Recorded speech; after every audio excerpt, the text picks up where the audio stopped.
Rocky, अरे क्यों, क्या हो रहा है? तो कहते थे कि मेरी बेटी पढ़ने जाती है, हमें खेतों के बीच में मिली, रिक्शे वाले से प्यार का पाठ पढ़ रही थी।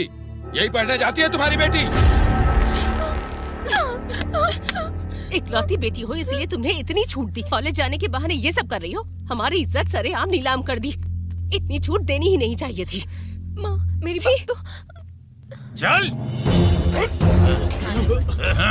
बेटा विजय।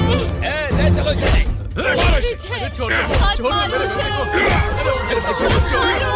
छोड़ना मत भाई, मारो इसे। मर जाएगा। बड़े घर की लड़की चाहिए क्या?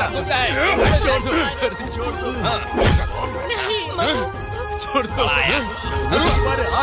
छोड़ दो। तुम्हारे बेटे की इतनी हिम्मत कि वो मेरे मामा की बेटी से प्यार करे।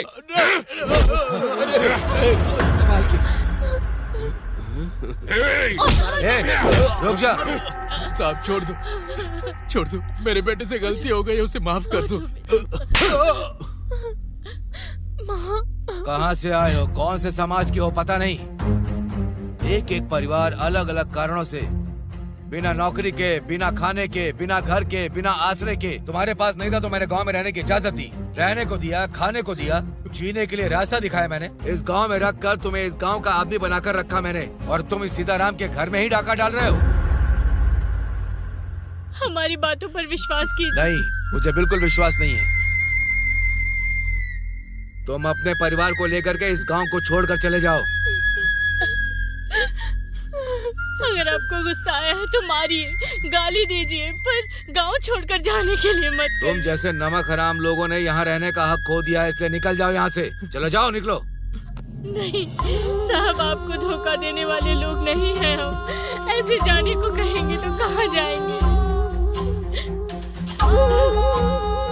एक बार हमें माफ कर दीजिए, एक बार। जहाँ से आए हो वहीं चले जाओ। हाँ, निकल जाओ यहाँ से।